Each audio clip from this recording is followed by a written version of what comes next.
Hey everybody, today we're going to do a quick unboxing of an aluminum thermostat housing for my WK2 as well as the coolant crossover pipe, also aluminum. Thanks to you all with the views that you're giving me in my videos. I get a little bit of money from Google for posting these videos on YouTube. So I actually use that money to buy this thermostat housing, which was $20, as well as the engine coolant pipe, which is $40. I'll put links down below in case you want to get these. The OEM parts are plastic. I replaced a cooler, the engine oil cooler a while ago with an aluminum one. It's worked out really well, no more leaks. I'll put a link to the video there. And if you need to actually install your thermostat because you're getting some of the error codes, I'll also put a link up there. And I'll put a link at the end of the video for when I actually replace the thermostat. This is not a video of how to replace the thermostat or the coolant crossover. This is just in case you go out and you buy these and you're kind of wondering exactly what it is. You know, you want that confidence that you're buying the right thing. This way you can actually see what you're getting. So this one is actually the Dorman part. It's American made, and as you can see, it's the 902-3102 HP American made part here. Tends to be a little bit more expensive than the other parts that you can find on Amazon, but I was able to find it for 40 bucks, which I thought was a good deal. You know, after having videos on YouTube for about 3 years, I got about 40 bucks for it. So why not go ahead and buy some parts? Completely unnecessary, but definitely is an upgrade. So as you can see, this is aluminum. The one that comes in your car is actually made out of a plastic. So it can warp, it can leak. It comes with the gasket as well. This is great, American made, well, nice. Maybe I'll do a quick video once I get it installed so that you can see it actually installed as well. And here is a Chinese made, not the American made part, but a Chinese made aluminum thermostat housing.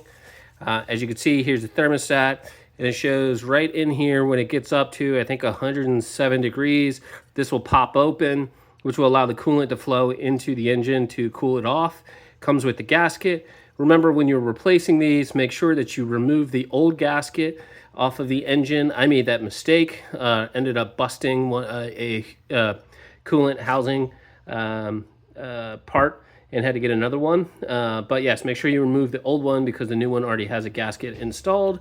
So again, if you decide you want to replace your plastic one with something aluminum, which I definitely would recommend, aluminum is much more durable, is better for heat dissipation than the plastic.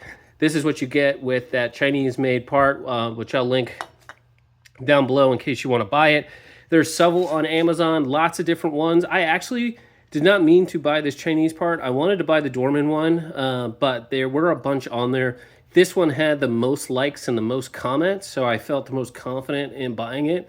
Maybe in a couple months I'll do a follow-up video to let you all know whether it actually leaked, whether it was easy to install, how difficult was it, how good of a product. But since it had a lot of recommendations on there, this is the one that I bought, and the Dorman one I wasn't able to find. This one, the Dorman part, came right up when I looked for it by part number, so I am 100% confident that this is the American-made Dorman one. So hopefully you guys find that helpful, whether you go with American-made Dorman, whether you go with a Chinese knockoff. If you get one of these, then I definitely will say that this is what you're going to get. Come back in a few months and I'll tell you how it went. So thanks everybody for watching. Please give me a like down below. Please subscribe. The more that I continue to get a little bit from Google for doing these things, then the more of these kind of parts that I'll buy. Completely unnecessary, but hey, it's a little upgrade on my car, and then now you guys know, is it worth it? So thanks everybody. Again, give me a like, give me a subscribe. So there it is, giving you a quick after video. Should have done one before video, but didn't think of it till just now. But I got the aluminum engine coolant cover installed. I'll put a link down below for the torque specs. Gonna go ahead and put the aluminum thermostat housing cover back on. I'm not gonna go through the step-by-step of how to do this. Watch any of my other videos. You can see how to remove all the tubes and everything to get at it. It's pretty straightforward, pretty easy. Takes about 10 or 20 minutes. Looks great.